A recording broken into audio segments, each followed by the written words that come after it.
권능이 권능으로 영광을 나타내시니이다. 나타내시니이다. 여호와여 주의 오른손이 원수를 여호와의 주의 오른손이 부수시니이다. 원수를 부수시니 주께서 주의 큰 위엄으로 주를 거스리는 자를 엎으시니이다.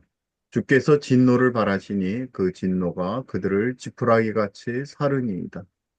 주의 이 폭풍에 폭풍에 물이 물이 쌓이되 쌓이되 파도가 언덕같이 일어서고 큰 큰 물이 물이 물이 바다 바다 가운데 가운데 엉기니이다. 원수가 말하기를 내가 뒤쫓아 따라잡아 탈취물을 나누리라. 내가 그들로 말미암아 내 욕망을 채우리라. 내가 내 칼을 빼리니 내 손이 그들을 멸하리라 하였으나 주께서 그래서 그래서 바람을 바람을 일으키심에 일으키심에 바다가 바다가 그들을 그들을 덮으니 덮으니 그들이 거센 거센 물에 물에 납같이 납같이 잠겼나이다. 잠겼나이다. 주님, 신중에 주와 같은 자가 누구니이까? 주와 같이 거룩함으로 영광스러우며 찬송할 만한 위엄이 있으며 기이한 일을 행하는 자가 누구니이까? 주께서 주께서 그래서 오른손을 드신즉 땅이 그들을 땅이 그들을 삼켰나이다. 지켰나이다.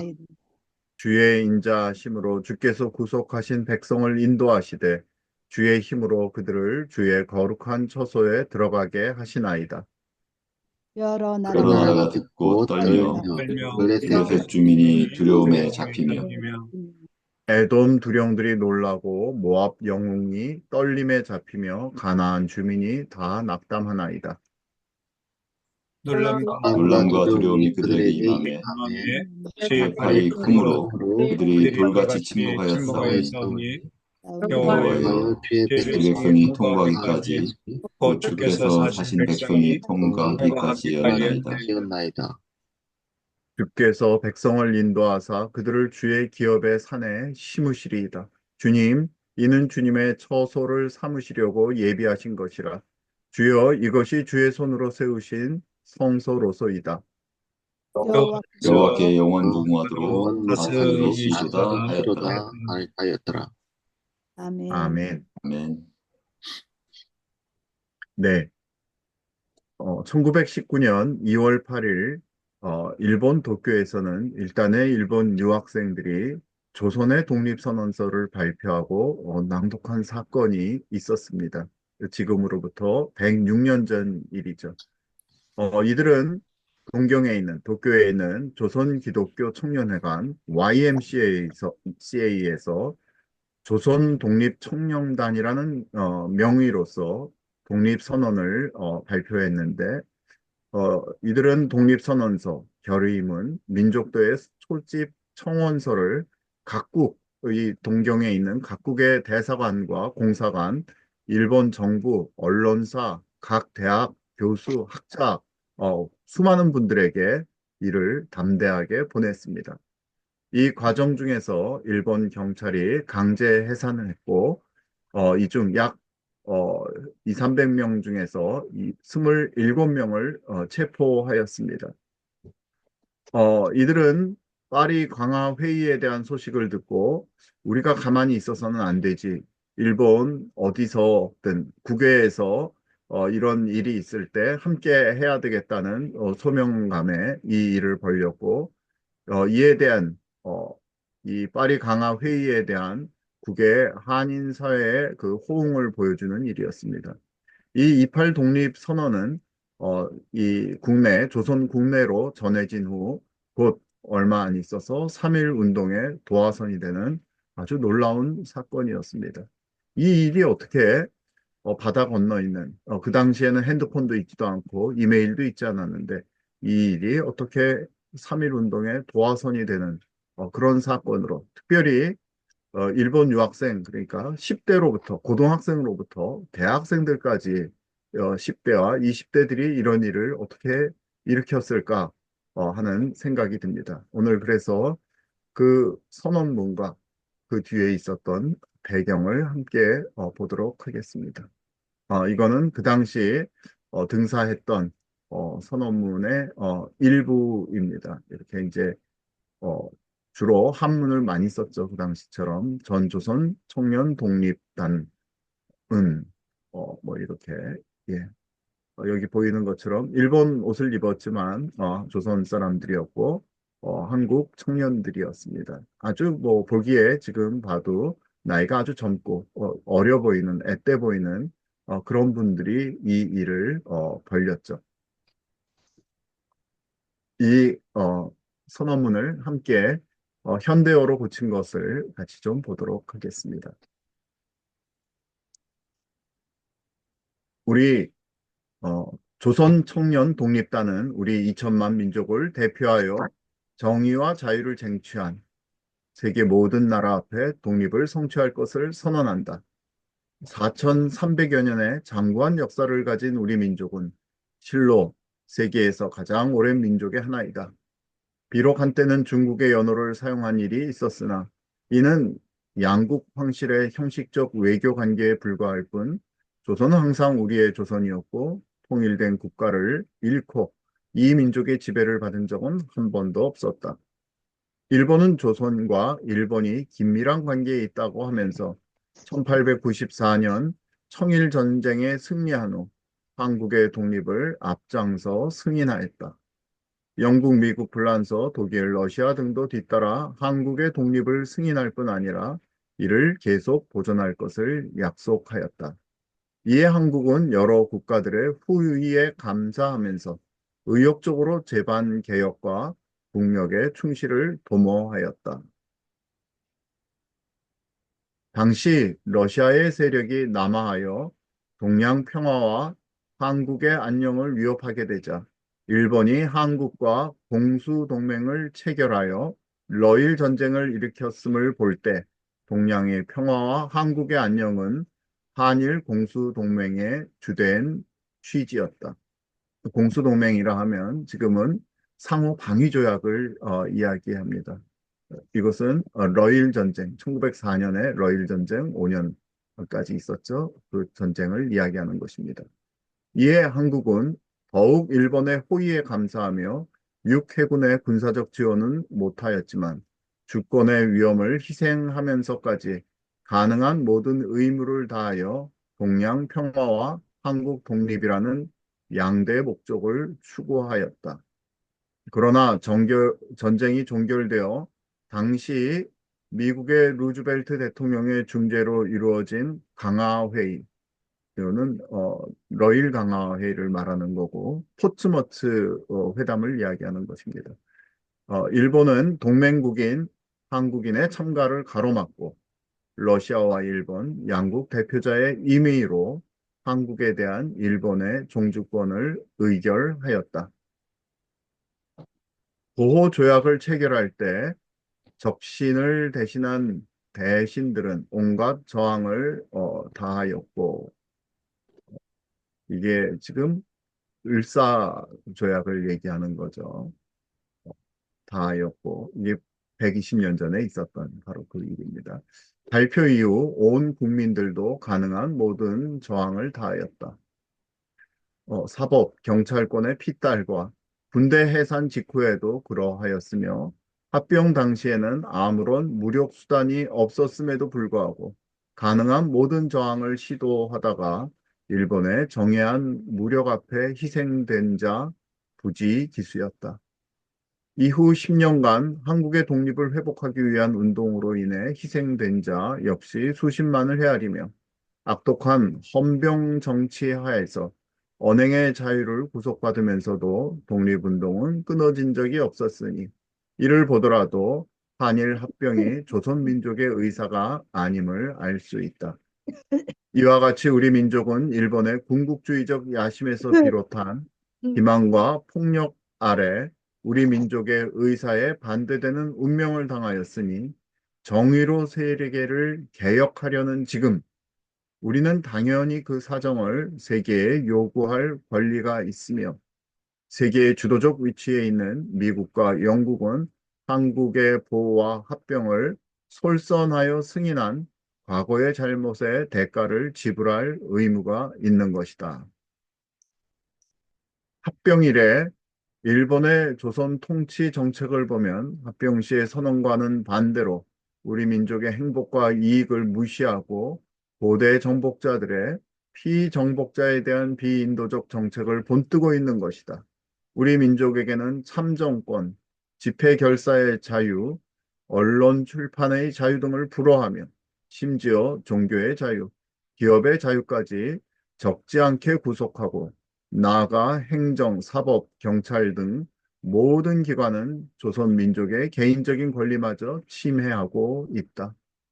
또 공적, 사적으로 우리 민족과 일본인 간의 우열의 차별을 두어 우리 민족에게는 일본인에 비하여 열등한 교육을 시킴으로써 우리 민족으로 하여금 영원히 일본인의 지배를 받게 하려 하며 역사를 개조하여 우리 민족의 신성한 역사적 전통과 위엄을 파괴하고 업신여기고 있다.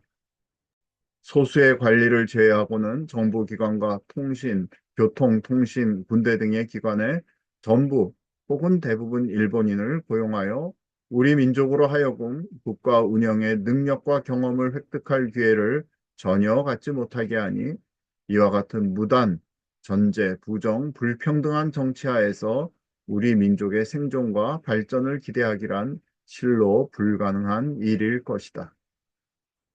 그뿐 아니라 본래 인구가 많은 조선에 일본인의 이민을 무제한 장려하고 보조함으로써 토착민인 우리 민족은 해외로 정처 없이 떠나지 않을 수 없으며 정부의 모든 기관은 물론이요 사설기관까지 일본인만을 고용하여 하루아침에 조선인의 재산을 일본으로 유출시키고 상공업에서도 일본인에게만 특혜를 부여함으로써 우리 민족은 산업 발전의 기회조차 가질 수 없게 하고 있다.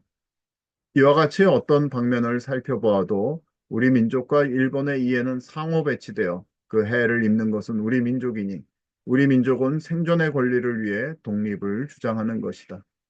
끝으로 동양 평화의 측면에서 보건대 위협의 대상이던 러시아는 지금 궁극주의적 야심을 포기하고 정의와 자유를 기초로 한 새 국가의 건설에 종사하는 중이며 네. 이 당시에 이제 제정 러시아가 망하고 볼셰비키 혁명이 일어나서 첫 공산주의 국가가 이제 건설되던 중이었습니다.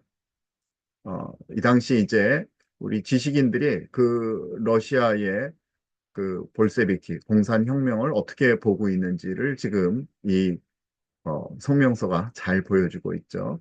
정의와 자유를 기초로 한 새 국가의 이 실험이 이제 시작되고 있다. 이렇게 지금 말하고 있습니다. 중국도 또한 그러하고 나아가 국제연맹이 실현됨에 따라 다시는 궁극적 침략을 감행할 강국이 없을 것이다. 따라서 일본이 한국을 합병한 최대 이유는 이미 소멸되었다. 조선 민족이 끊임없이 저항운동을 전개한다면 일본에 의해 합병된 한국은 오히려 동양 평화를 깨트릴 화근이 될 것이다. 우리 민족은 정당한 방법으로 우리 민족의 자유를 추구할 것이나 만일 이로써 성공하지 못한다면 우리 민족은 생존의 권리를 위해 모든 자유행동을 취하면서 최후의 일인까지 자유를 위한 뜨거운 피를 뿌릴 것이니 이 어찌 동양 평화의 화근이 아닐 것인가. 우리 민족에게는 군대가 없으므로 우리는 무력으로 일본에 저항할 실력은 없다. 그러나 만일 일본이 우리 민족의 정당한 요구에 불응한다면 우리 민족은 일본에 대하여 영원한 혈전을 선포할 것이다. 우리 민족은 오랫동안 고상한 문화를 지녀왔고 반만 년 동안 내려온 국가 생활의 경험을 가지고 있다. 비록 단연간의 전제 정치 하에서 일어난 해독과 불행이 우리 민족을 이 지경으로 이끌었다 하더라도 이 조선 말기의 이 어려움들, 그런, 아주 그 난정이라고 그러죠. 포악한 난정에 대해서 지금 여기서도 시인하고 이야기하고 있습니다.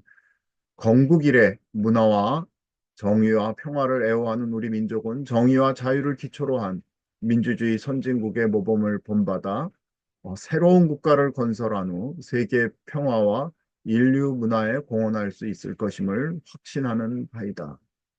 바로 이 부분이 우리 대한민국의 건국의 목적이 되겠습니다. 정의와 자유를 기초로 한 민주주의 선진국, 그리고 세계 평화와 인류 문화에 공헌하는 것. 이에 우리 민족은 일본을 위시한 세계 각국의 우리 민족에게 민족 자결의 기회를 부여할 것을 요구하며 만일 그것이 이루어지지 않는다면 우리 민족은 생존을 위해 자유행동을 취함으로써 독립을 성취할 것을 선언한다. 이렇게 마쳤습니다. 결의문이 있습니다. 결의문 1. 우리는 한일 합병이 우리 민족의 자유의사에서 비롯되지 않았으며 그것이 우리 민족의 생존, 발전을 위협하고 동양의 평화를 저해하는 원인이 된다고 생각하므로 독립을 주장하는 것이다. 2. 우리는 일본 의회 및 정부에 대해 조선민족대회를 소집하고 대회의 결의에 따라 우리 민족의 운명을 결정할 기회를 부여할 것을 요구한다. 3. 우리는 만국평화회의에 대해 민족 자결주의를 우리 민족에게 적용할 것을 청구한다. 이 목적을 달성하기 위해 일본에 주재하는 각국의 대사, 공사에게 우리의 의사를 그들 정부에 전달해 줄 것을 요구하며 동시에 위원 3인을 만국평화회의에 파견한다. 이들 위원은 이미 파견된 우리 민족의 위원과 함께 행동을 취할 것이다. 앞의 세 가지 요구가 실현되지 않을 경우 우리 민족은 일본에 대하여 영원한 혈전을 선언한다. 이로써 발생하는 참화에 대해 우리 민족은 어떠한 책임도 지지 않을 것이다. 1919년 2월 8일 제1번 동경 조선 청년 독립단 대표 최팔룡, 윤창석, 이종근, 이광수, 최근우, 서춘, 백관수, 김도연, 송계백, 김철수, 김상덕 이렇게 마치고 있습니다. 28 독립선언의 배경을 보게 되면요. 오늘 여기서도 민족 자결주의라는 그런 내용이 몇 번 나왔죠. 1918년 미국 우드로 윌슨 대통령이 1차 세계대전을 이제 정리하면서 그 정리의 원칙이 민족 자결주의다 하면서 이런 부분을 발표하게 됩니다. 그래서 이 당시 이 소식이 재미교포들의 독립운동 소식으로서 여러 신한민보라든지 그 다음에 재팬 애드버타이저 그 다음에 도쿄 아사히 신문 등에 밝혀지게 됩니다. 그래서 이때 그 일본에서 유학하던 학생들이 이승만과 정한경 등이 파리 강화회의에 참석하는구나. 그리고 이제로부터 생기는 세계의 대원칙은 이제 1차 세계대전이 끝났으니까 새로운 원칙이 생기는데 이거는 민족 자결주의다. 모든 민족이 스스로 독립하고 스스로 자주할 수 있다. 우리도 이러면 이것을 이용해서 독립할 수 있겠다. 그리고 샌프란시스코의 그 재미 대한인 난이 있었죠. 거기서 독립운동 자금으로 30만 원의 거액을 모았다라는 그런 기사들을 보면서 우리도 가만히 있으면 안 되겠다. 그런 생각을 했었습니다. 파리 강화 회의는 금방 말씀드린 대로 이제 그 승전국과 패전국이 이제 모여가지고 앞으로 어떻게 할 것인지 그 논의한 사항이었는데요. 윌슨은 14개 조가 있었는데 그중에 5조는 식민지 주권의 결정에서 주민들과 들어서게 될 정부 사이의 자결, 셀프 디터미네이션이 있어야 된다. 그렇게 규정했습니다. 이거를 사실 모든 국가들에게 적용됐어야 되는데 사실은 이 부분은 패전국의 그 식민지에서만 적용이 됐었죠. 그래서 여전히 많은 이 어, 식민지를 가지고 있었던 프랑스, 영국은 이 부분에 반대했기 때문에 결국 이 파리 강화 회의에서의 이 5조, 이 민족 자결의 원칙은 실패합니다. 더군다나 일본은 1차 세계 대전의 승전국이었습니다. 그래서 이 28 독립선언이라든지 그 뒤에 나왔던 파리 3.1 운동은 파리 강화회의 개최와 민족 자결의 원칙 하에 이 원칙이 일본의 식민지였던 한국의 독립에도 적용이 됐으면 좋겠다. 그것을 독립운동의 계기로 삼고자 했던 것입니다.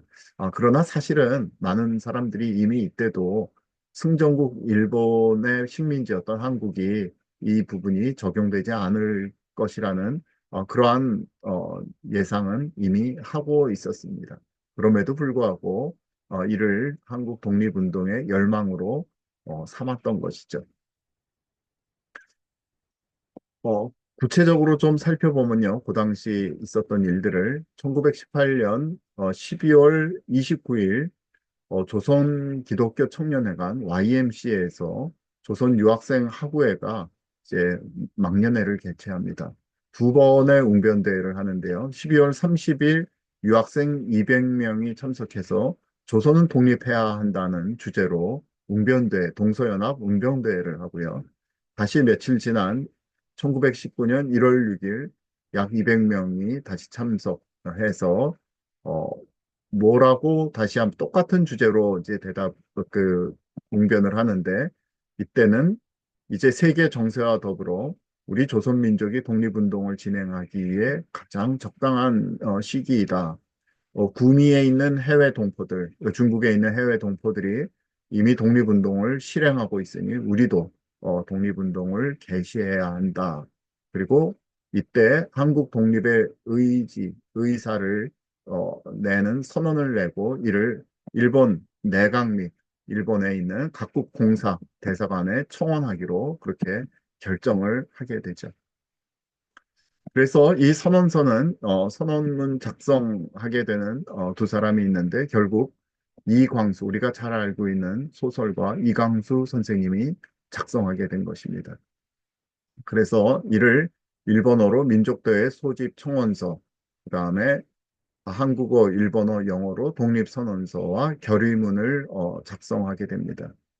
그리고 송계백은 독립선언서를 가지고 서울로 빠져나와서 최린 그리고 현상윤 등과 만나서 독립선언서 계획을 알려서 이 조선 그 당시 내지라고 그래 조선이라고 그랬는데 그 조선에 우리 일본에서 우리 학생들이 이런 독립선언을 할 것이라는 계획을 알리게 됩니다. 이광수는 1월 31일 고베를 빠져나와서 상해로 건너가서 영문으로 된 28 독립선언서를 파리 강화 회의에 참여하고 있던 미국의 우드로 윌슨, 프랑스 수상 클레망소, 영국 수상 로이드 조지 등에게 전문으로 보내게 되죠. 2월 8일 상황입니다. 2월 8일 이분들이 도쿄에 있는 YMCA 청년회관에 모여가지고 우리 유학생하고의 임원 선거를 위한 총회를 전면에 내세웁니다. 우리가 이제 새로 총회를 합니다. 그런데 그걸 기회를 삼아서 오전 10시에 독립선언서 및 결의문, 민족대회 소집 청원서를 아까 말씀드렸던 여러 곳에 송출하고 뿐만 아니라 조선 총독부 그리고 각 신문, 잡지사, 교수들, 명망 있는 사람들에게 모두 보내는 아주 용감한 일을 하게 됩니다. 이런 낭독 소식은 2월 9일 데일리 뉴스의 평론란에 청년조선의 열망이라는 이름으로 게재되고요. 10일에는 차이나 프레스에 상세하게 보도되게 됩니다. 6월 8일 당일 오후 3시에는 조선 청년 독립단 대회를 개최해서 200여 명이 참석하고 사회를 윤창석 씨가 보게 되고 독립선언서 낭독을 백환수 씨가 하게 됩니다. 경찰들이 개입해서 충돌하고 또 싸우게 됩니다. 이 당시 이것이 끝나고 나면 시가행진도 하기로 했었는데 그렇게 하지 못하게 되고 총 27명의 학생들이 경찰에 연행되고 9명이 실형을 받게 됩니다. 많은 사람들이 뭐 200명 다 잡아가질 않았고요. 27명만 잡아갔고 그중에서 9명만 실행을 받았는데 모두 6개월 이내에 석방되게 됩니다. 놀랍죠. 이것은 이 당시에 있었던 양심 있는 훌륭한 후세의 다츠지라는 그런 변호사, 하나이 다쿠조라는 일본에서도 열심히 활동하고 있던 이런 최고의 변호사들이었습니다. 1급 변호사들이 이 한국 유학생들을 변호함으로써 일본 검찰에서는 사실 굉장히 강력하게 이를 처벌해야 된다라고 얘기했는데 이런 분들이 변호를 맡아줌으로써 6개월 이내에 모두 풀려나게 되는 그러한 일이 있었습니다. 굉장히 중요한 건데요. 이는 조선의 자주성과 독립의 정당성을 세계에 알리고 한국인의 저항 의지를 국제사회에 사실 거의 처음으로 천명한 사건이었습니다. 그래서 한국의 자유와 독립은 단지 한 국가의 독립을 넘어 인류 역사에서 자유와 독립이 지니는 보편적 권리이며 이 한국이 자유를 얻을 때, 독립을 얻을 때 이 동양의 평화, 세계 평화에 이바지할 수 있다. 이것이 큰 첫 번째 의미이고 두 번째는 이것이 곧이어 일어날 3.1 운동의 직접적인 촉진제가 되었다는 것입니다. 그렇다면 이 도대체 일본에 있었던 뭐 수가 그렇게 많지도 않고 그랬던 이 한국인 유학생들이 어떻게 이런 일을 벌이게 되었을까요? 이 부분에 대해서 우리가 생각해 보아야 됩니다. 이것은 1914년 9월 한국인 유학생들, 한국인 YMCA를 위해서 지었던 신축 건물입니다. 안타깝게도 이거는 일본 동경 대지진, 그러니까 1923년 동경 대지진에 의해서 완전히 소실되고 말았습니다. 어, 여기에 이 독립선언에 가장 기반을 주는 것은 YMCA입니다. 일본 YMCA, 일본 동경 YMCA가 어떻게 창립되었고 어떻게 발전했는지를 조금 보도록 하겠습니다. 1903년에 우리 서울에 황성 기독교 청년회가 창립이 되었습니다. 그리고 1906년에는 황성 YMCA 총무인 질레트 이분이 뭐 지속적으로 황성 기독교 청년회를 세우고 사실은 이끄셨던 분이죠. 질레트 선교사님이 도쿄를 방문해 가지고 제일 유학생 244명 400명 중 244명이 모였으니까 반도 더 모인 거죠. 이분이 모였던 이 모임을 기화로 해서 제1번 한국 YMCA를 창립했습니다. 그리고 동년 8월에 김정식 이 한국인 총무가 지금까지 황성기독교 청년회에서 활동을 했는데 도쿄로 취임을 하게 됩니다. 그리고 구도쿄 한국공사관 내에서 이제 모임을 가지게 되죠. 1906년 11월 5일에는 제1번 도쿄 조선기독교 청년회 발족을 하게 되는데 이건 도쿄 YMCA 내에서 하고요. 그 다음 해인 1907년 8월에는 이 류시가와 마치 2-7에서 회관을 임대해서 이전을 해서 이제 분립하게 되죠. 그리고 1908년에는 정익로 장로님과 함께 김정식 총무님이 10명을 가지고 교회를 설립합니다. 그것이 제1 대한기독교 교회의 시작입니다. 그리고 1914년에는 이런 멋있는 회관을 이제 만들게 되고 그다음에 이 회관에서 수많은 모임들과 예배들이 이루어지면서 1919년 2월 8일에는 28 독립선언을 이루어내게 됩니다. 여기 보면은 사실은 이 일본 도쿄 조선 YMCA는 김정식이라는 이분에 의해서 이제 세워졌다는 것을 아실 수가 있고 이분에 의해서 아주 작은 교회가 크게 부흥하는 것을 보실 수 있습니다. 우리 김정식이 어디서 많이 들었는지 기억이 잘 안 나실 겁니다. 우리 요 14년이 있기 전에 12년에 우리 신민의 사건 를 통해 가지고 이승만 대통령이 그 당시에 한국에 와서 학감을 하고 계셨는데 여기 계시군요.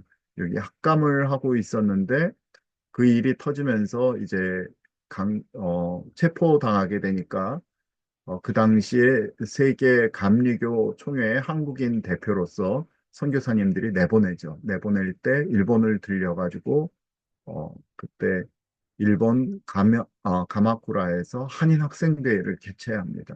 이때 이승만은 기독교 신앙을 바탕으로 해서 우리 조선민족의 정체성을 확립하고 독립운동을 해야 된다. 그래서 뜨겁게 달아올랐었습니다. 그때 요 옆에 우리 김정식 선생님이 여기 계십니다. 김정식 선생님. 작아서 잘 보이진 않지만요.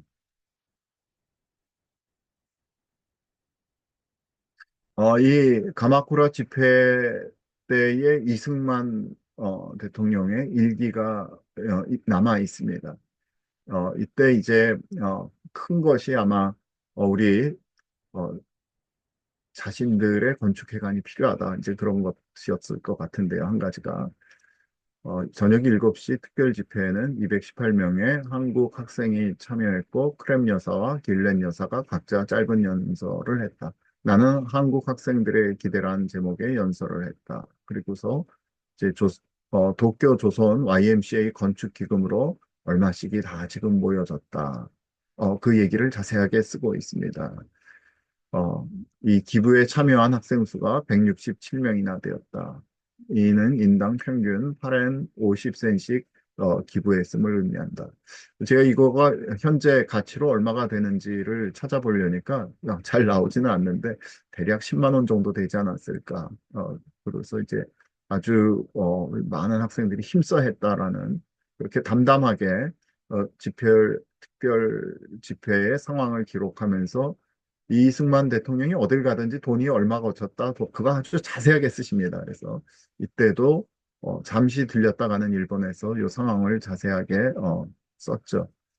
근데 실제로 이 당시에 얼마나 이 집회가 뜨거웠냐 하면 집회 장소 밖까지 학생들이 아주 만원을 이루었고 이때도 역시 민규식 등 양반 출신 유학생들이 기독교 신자가 되는 그런 역사가 있었다. 그렇게 다른 부분에서 기록하고 있습니다. 이 굉장히 중요한데 이 가마쿠라 집회를 통해 가지고 사실은 YMCA 건축회관이 급속하게 이제 이루어지게 되는 거죠. 역시 이때도 김정식 선생님이 큰 역할을 하고 있었습니다. 이 김정식이 누군가? 이 사진은 잘 알고들 있죠. 굉장히 유명한 사진이고 1903년에 옥중 예배 후에 드렸던 거고 이승만이 여기 있고요. 여기 이상재 선생님이 계시고 바로 이분이 김정식 선생님입니다. 오늘 그래서 김정식 도쿄 YMCA를 만든 김정식 선생님에 대해서 조금 자세히 보도록 하겠습니다. 김정식 선생님은 1862년 철종 13년 8월 6일 황해도 해주 출생하신 분입니다. 그러니까 이승만 대통령보다는 13살이 많으신 분입니다. 1894년에서 98년 사이에 경무관이 돼가지고 정삼품까지 올랐습니다. 이분이 사실은 굉장히 문책을 받고 좌천됐었는데요. 1898년 이 독립협회의 그 시위가 얼마나 아주 심했는지 이를 네가 막지 못했다. 그것 때문에 이 좌천되고 결국 관직을 놓게 됩니다. 그 독립협회의 시위에 앞장섰던 사람이 바로 이승만이죠. 근데 이분이 사실 보면은 그 독립협회에 그 시위하는 그런 시위자들을 감추어주고 감싸주고 했던 그런 일 때문에 결국 문책을 받은 것입니다. 그런데 이분이 전라도로 저기 좌천돼서 갔다가 1902년에 6.1줄 구테타 모의 사건으로 한성 감옥에 투옥돼 가지고 이승만과 같은 방을 쓰게 되는 것이죠. 이때 철로역정, 신약전서, 무디 설교집을 읽은 후에 회심하게 됩니다. 회심하게 돼서 추록 후에는 게일 선교사님께 세례받은 후에 연동교회에 출석하면서 평생을 국민교육에 앞장서게 됩니다. 특별히 황성기독교 청년회의 한국인 수석 간사로서 얼마나 열심히 일을 했는지 그 당시 질레트 등의 큰 신임을 받았고 이를 통해서 이분이 미리 일본으로 이제 파송되게 되는 10년 동안 일본으로 파송되게 되죠. 그래서 1906년 일본 동경 조선기독교 청년회를 설립하고 초대 총무가 되고요. 1910년에는 조만식과 함께 도쿄 조선인교회를 설립하게 됩니다. 우리 일본의 유명한 기독교인인 우찌무라 간조 선생님과도 아주 깊은 교류가 있었고 우찌무라 간조 선생님이 김정식 장로님에 대해서 크게 칭찬한 그런 글들이 있습니다. 1916년 다시 귀국해서 조선중앙 기독교 청년회 이사를 하고 조선민립대학 준비위원으로 활동하다가 1935년경에 돌아가시게 됩니다. 우리 이 28 독립선언은 1919년 6월 8일에 있었는데 그렇다면 김정식과 무슨 관계가 있을까? 관계가 없지 않나? 그렇지 않습니다. 사실 일본에 처음으로 갔었을 때 이분이 어, 6명의 유학생과 함께 예배를 드렸다고 했는데 그것이 1년이 못 돼요. 50명이 넘어가는 그리고 곧 200명이 넘어가는 어마어마한 숫자를 그 전도해서 우리 주님께 돌아오게 하신 그런 놀라운 이 선교사이시기도 하셨습니다. 이분의 그 사적이 그렇게 많지는 않은데요. 월남 이상재 선생님이 옥중에서 있었던 기록 중에 김정식에 대한 그런 기록이 있습니다. 잠깐 살펴보도록 하겠습니다.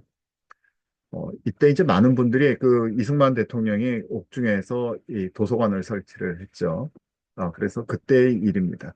나 역시 갖추어 읽으며 소일하다가 철로역정 한 권의 책을 읽게 되었는데 요한 번연이 진리를 알고 믿으며 실천하고 지켰다는 것과 그가 상제의 참종이요 예수의 신도임을 알 수 있었다. 요한 번연이 고통을 달게 여기고 화를 즐거워한다는 것의 의도가 어떤 것인지 알고자 하여 나는 신약 성서 3번을 읽었는데 비록 그 오묘한 뜻은 상세히 알지 못했지만 마음에 남몰래 느낀 바가 있었으니 이를 간략하게 말한다.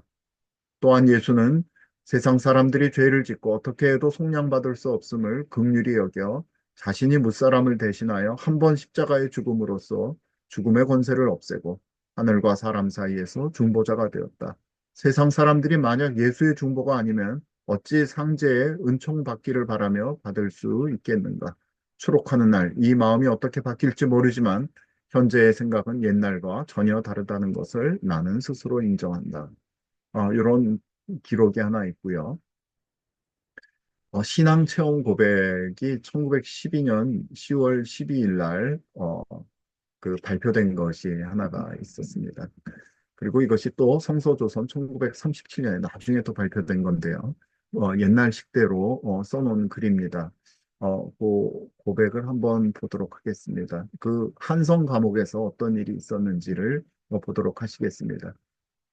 그 후 한밤 고요하고 잠들지 아니할 때 스사로 이 육신의 불쌍한 지경을 생각하며 전전반측할 때 이리 뒤척 저리 뒤척 잠을 못 들 때에 예수께서 내 누운 요에 함께 앉으신지라 그 무릎을 붙잡고 하는 말이 나는 육신의 부모도 없고 형제도 없으니 내 불쌍한 사정을 고할 곳이 없으니 나를 지극히 사랑하시고 지극히 친절하시고 지극히 불쌍히 여기시는 예수 형님께 고하옵나이다.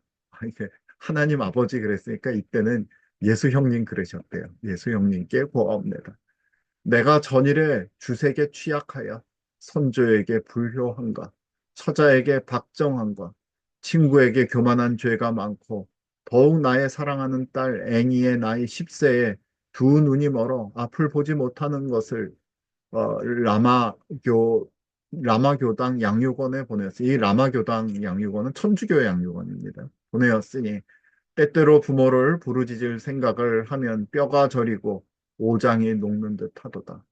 허다한 죄상과 회포를 다 고할 때 두 눈에 눈물이 비오듯 벽에를 적시더니 예수께서 손으로 내 등을 어루어 만지며 위로하시되 내 회개함을 내 안하니 너무 서러 말라. 그 말씀이 귀에 들릴 때에 그 불쌍히 여기시는 음성에 감동하여 자연 마음이 추락하여져서 무슨 큰 짐을 벗은 모양도 같고 물에 빠졌다가 나온 것과 또 같음에 혼자 생각하기를 이 세상에는 나와 같은 악한 죄인도 없었고 지금 이같이 깨끗한 마음을 얻은 사람은 나 혼자뿐이로다. 이후로는 어떤 지경에 처할지라도 이 은혜를 잊지 아니하기로 작정하고 세세히 생각하며 전일에 지은 죄로 오늘 이 같은 긍휼을 받기는 진실로 뜻밖이로다. 예. 이분이 사실은 이 성경을 네 번을 통독을 했는데도 아무 느낌이 없다가 철로 역정을 보면서 큰 감동을 받으셨고, 특히 그 철로 역정을 질 때, 그, 이 눈먼 딸과 함께 그걸 우리 지었다라고 돼 있는데, 그 당시 자기 딸도 그랬다는 사실을 깨닫고, 그게 크게 마음에 찔림을 받았었습니다.